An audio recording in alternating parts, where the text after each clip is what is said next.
আল্লাহর নবী সাল্লাল্লাহু আলাইহি ওয়াসাল্লামের অসংখ্য হাদিস রয়েছে, একটা নয় অসংখ্য হাদিস, যে ব্যক্তি জুমার দিন সূরা কাহাফ তিলাওয়াত করে আল্লাহ পাক পরবর্তী জুমা পর্যন্ত তার জন্য একটা নূরের ব্যবস্থা করেন। মানে পরবর্তী জুমার নামাজ পর্যন্ত তার জিম্মাদারি আল্লাহর কাছে। দ্বিতীয়ত, সূরা কাহাফের প্রথম 10 আয়াত, প্রথম মাত্র 10 আয়াত যদি কোনো মানুষ মুখস্থ করে আর তার সামনে আল্লাহর দুনিয়ার সবচেয়ে বড় ফিতনা দাজ্জাল চলে আসে, দাজ্জাল ওই ব্যক্তিকে ক্ষতি করতে হবে না। আর দাজ্জালের চাইতে ছোট ফিতনার তো আর হিসাবই নেই।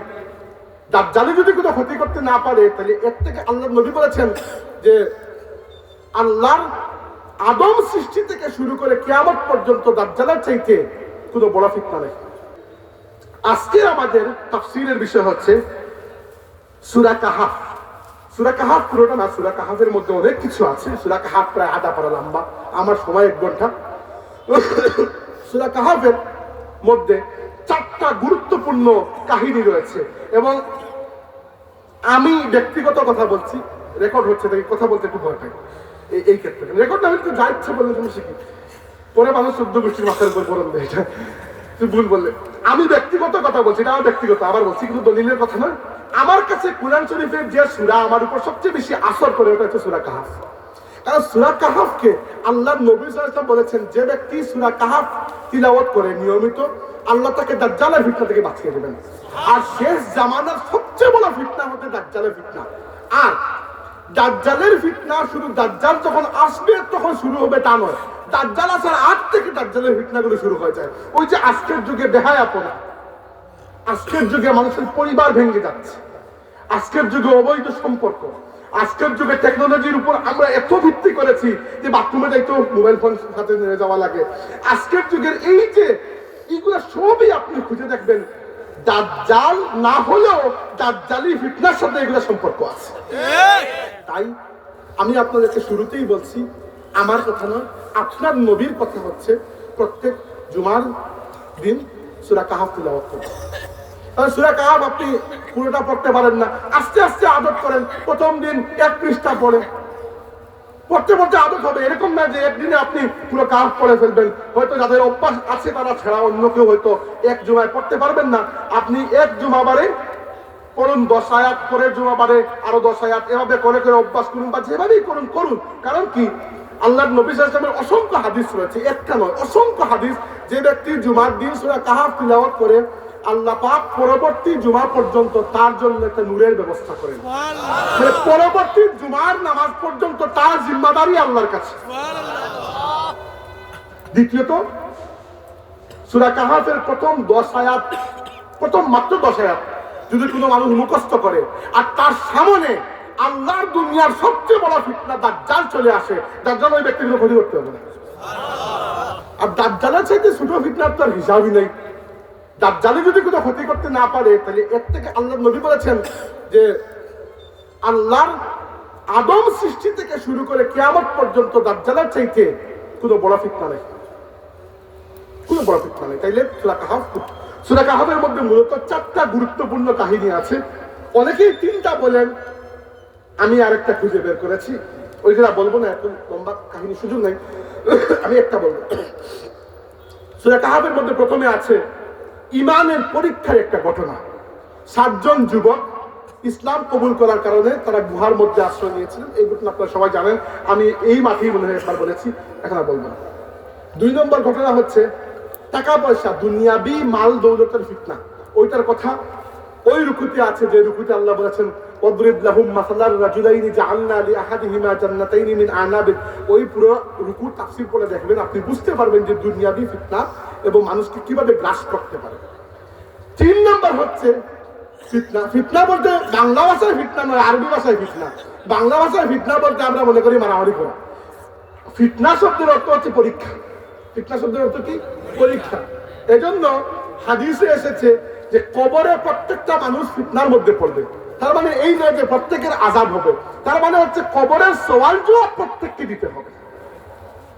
সবার কবরে আযাব হবে না, মুমিনের কবরে আযাব হবে না, কিন্তু পরীক্ষা, ওই যে 3টা প্রশ্ন, মান রাব্বুকা ওয়া মা দীনুকা, এইগুলো সবাই করতে হবে। এইগুলো থেকে কারো নিস্তার নাই, কিন্তু মুমিনের কবরে আযাব হবে না।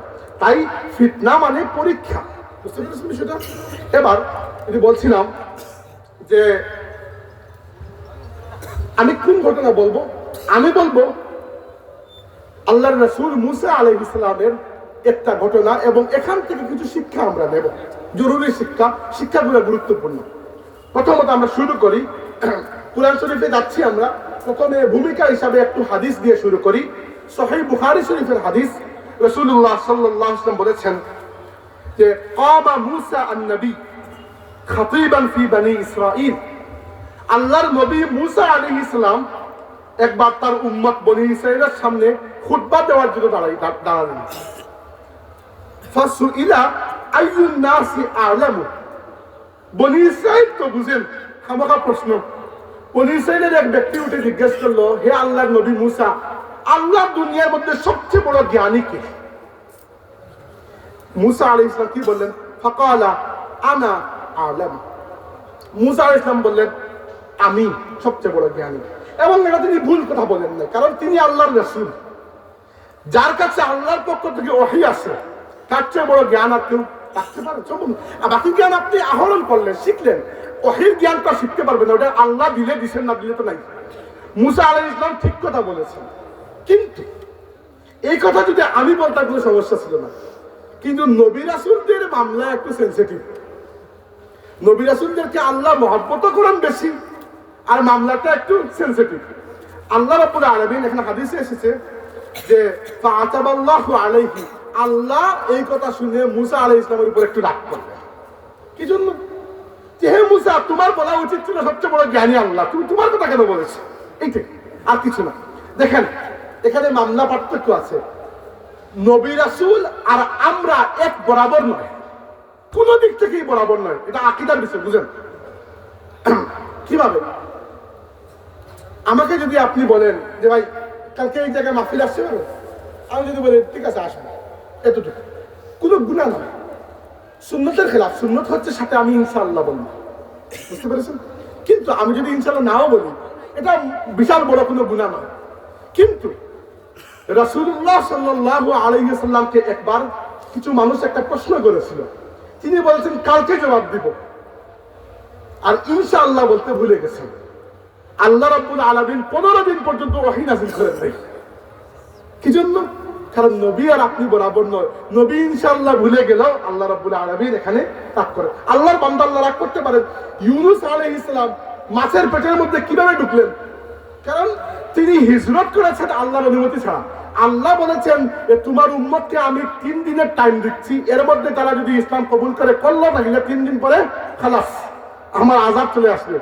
3 দিন পরে ইউনূস আলাইহিস সালাম যখন বুঝতে পেরেছেন মামলা তো খালাসের দিকেই যাচ্ছে, এরা তো ইসলাম কবুল করে নাই, তিনি হিজরত করে অন্য জায়গায় চলে গেছেন। আল্লাহ রাব্বুল আলামিন ধরেছেন যে 3 দিন শেষ হয়েছে ঠিক আছে, কিন্তু তুমি আমার আদেশ না পেয়ে কিভাবে এই জায়গা ত্যাগ করো? এই জন্য তিনি যে জাহাজে উঠেছেন, জাহাজ অ্যাক্সিডেন্ট হয়েছে, তিনি সাগরে পড়েছেন, মাছটাকে গিলেছে। মাছ আল্লাহর হুকুমে গিলেছে, তার নিজের ইচ্ছায়। তো নবী রাসূলদের ব্যাপারে আল্লাহ রাব্বুল আলামিন, আল্লাহর মহব্বতও বেশি, এখানে আল্লাহ রাব্বুল আলামিন রাগও করেন।